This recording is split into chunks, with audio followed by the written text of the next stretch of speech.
Comment vas-tu? Très bien, très bien.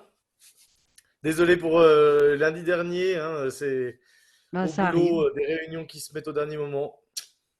et ça arrive. Et après, Oui, compliqué malheureusement. aussi de prévenir, c'est pas facile.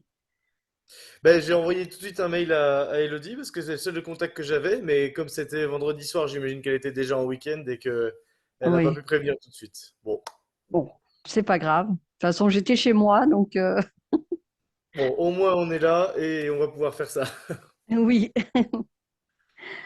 Donc là, vous sortez un EP qui est la suite. C'est une suite ou c'est un développement en fait de l'univers?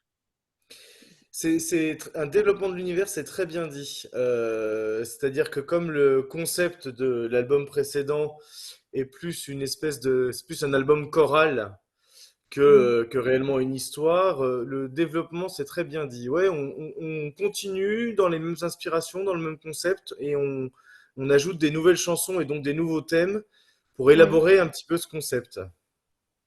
oui, donc ça vraiment ça développe. Et est-ce que c'est aussi un pont vers encore un album qui reste dans...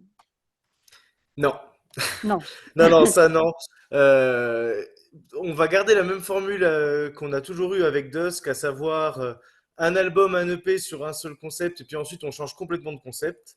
Et d'accord. donc, bien que je sois en mesure de dire que on est déjà en train de préparer le futur bébé, bon, qui a un petit peu de temps devant lui avant de sortir, hein, on parle de Oui, bien sûr. 2025, mais Oui, on est déjà en train de le préparer, et donc je peux annoncer que ce ne sera plus du tout le même concept, on change complètement d'horizon là-dessus. d'accord. Donc ça sera plus dans la dystopie, ça sera autre chose. Alors, j'ai pas dit que ça n'avait plus de dystopie. Non, c'est compliqué d'en parler encore. On est en train d'élaborer ça.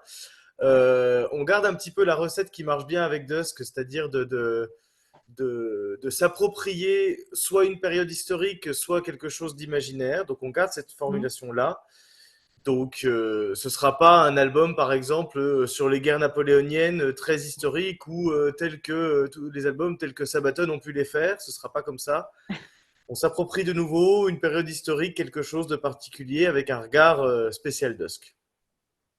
C'est mieux, c'est mieux. Oui, Bon, vous n'allez pas refaire la même chose que les autres non plus. C'est exactement. justement ce qui fait votre qualité, c'est d'avoir votre propre imagerie. Propre univers, ouais, ouais, tout à fait. Et Voilà, tout à fait. qu'on peut mettre de plusieurs manières en plus, hein. C'est l'avantage avec Dusk, c'est comme on se ferme aucune limite, eh Mm. ben, on a un éventail de possibilités devant nous et c'est ça qui est super.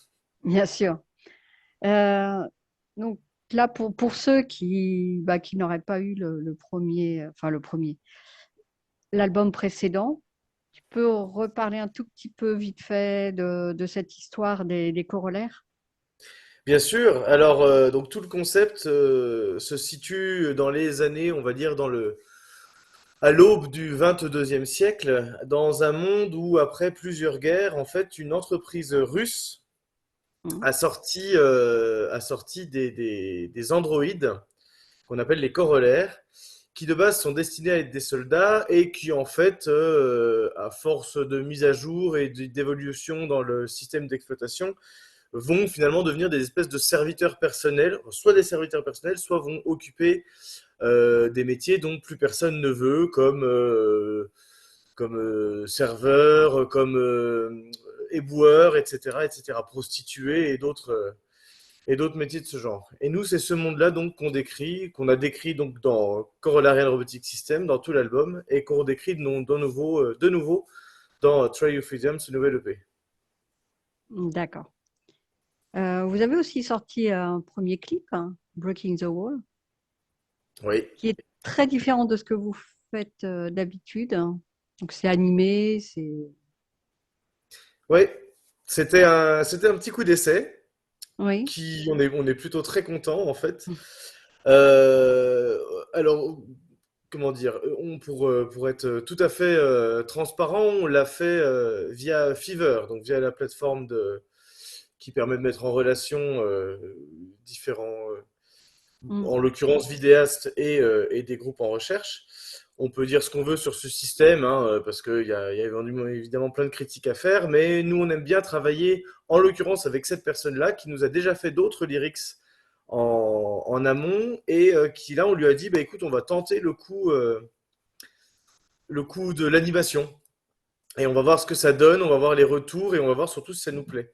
En fait, quand on a conceptualisé Corollarian Robotic System, donc il y a déjà, on est en 2023, donc il y a déjà 3 bonnes années Oui. derrière nous. On s'était dit que la meilleure manière de rendre hommage, enfin oui, de rendre hommage à ce concept qu'on était en train d'écrire, c'était l'animation. Et nous, on Mm. avait même dans l'idée de faire un clip entièrement en dessin animé, travailler entièrement avec l'animation. Mm.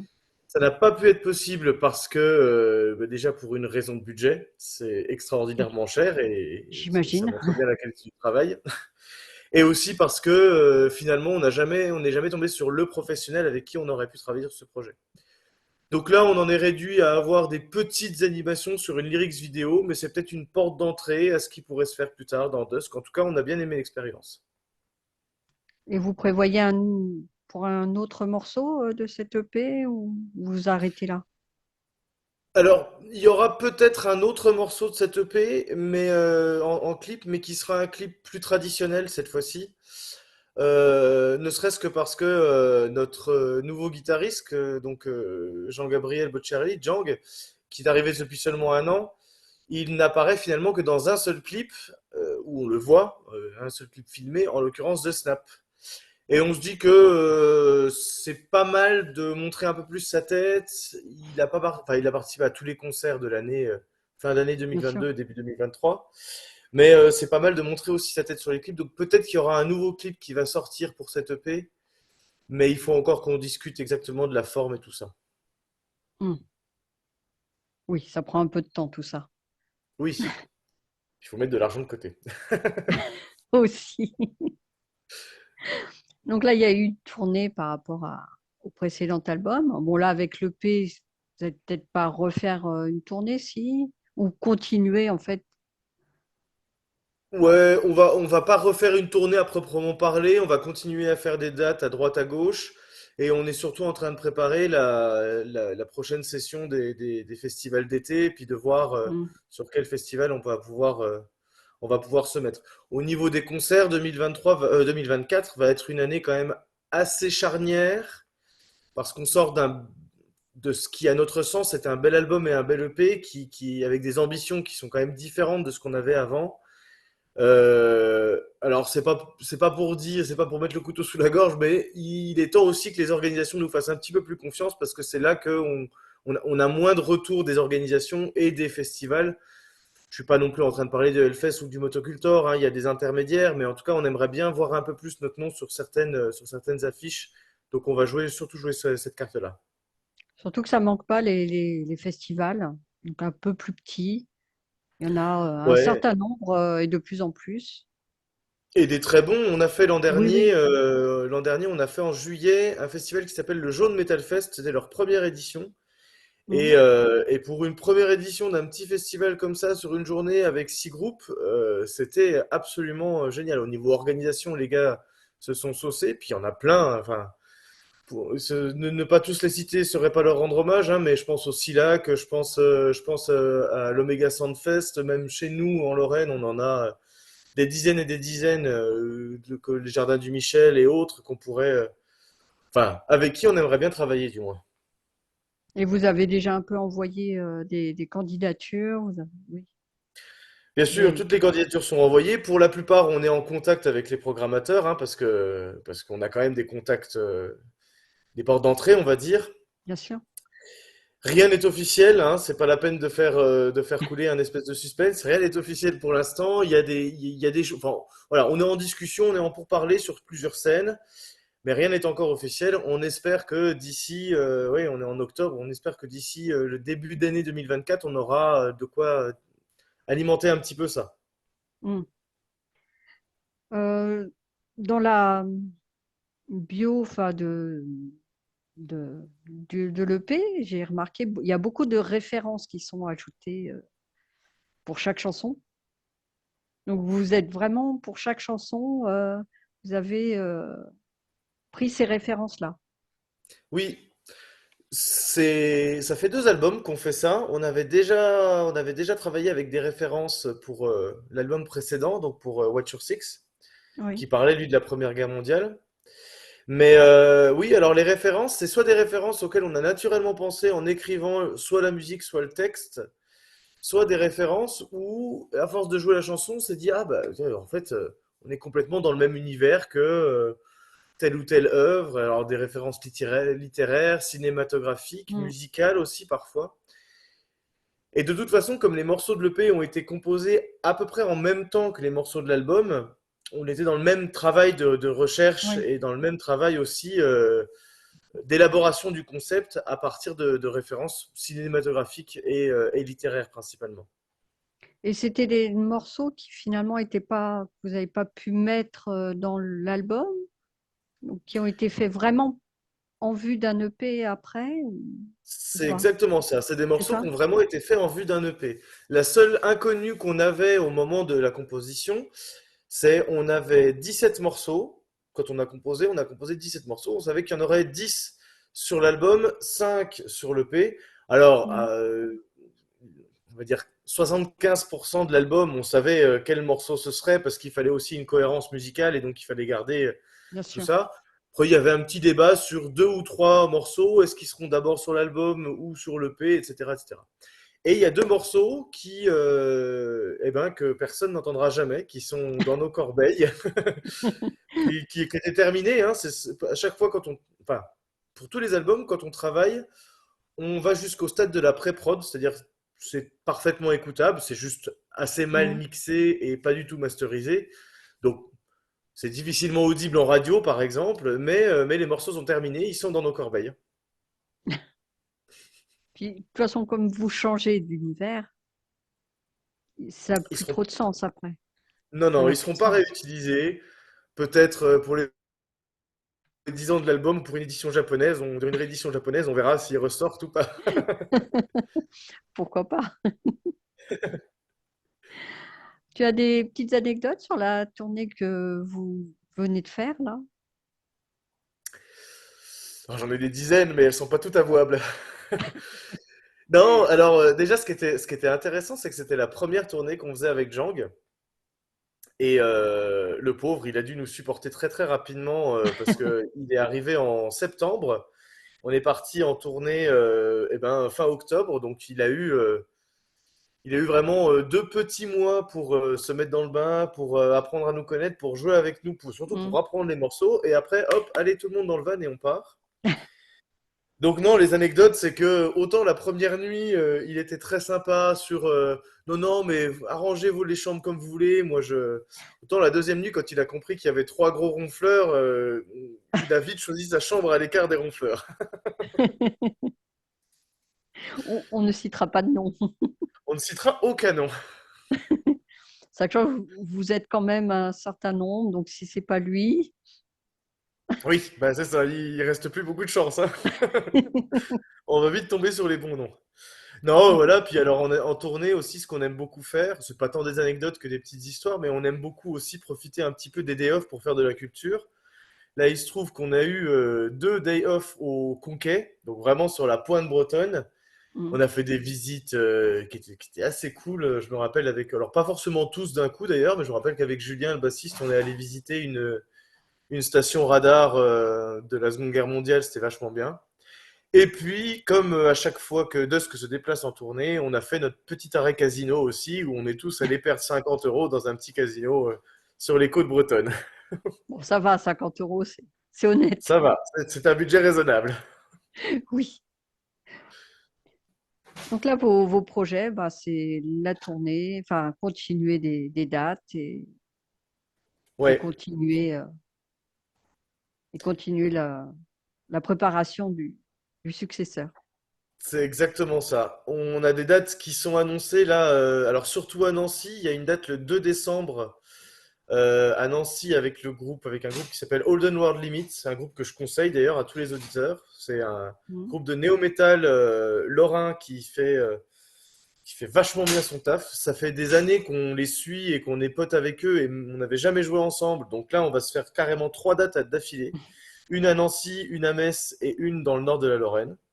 Oui, On va aussi beaucoup accueillir de groupes sur Nancy, de groupes qui eux du coup seront en tournée à différents moments et qui viendront à Nancy, puis on fera leur première partie simplement.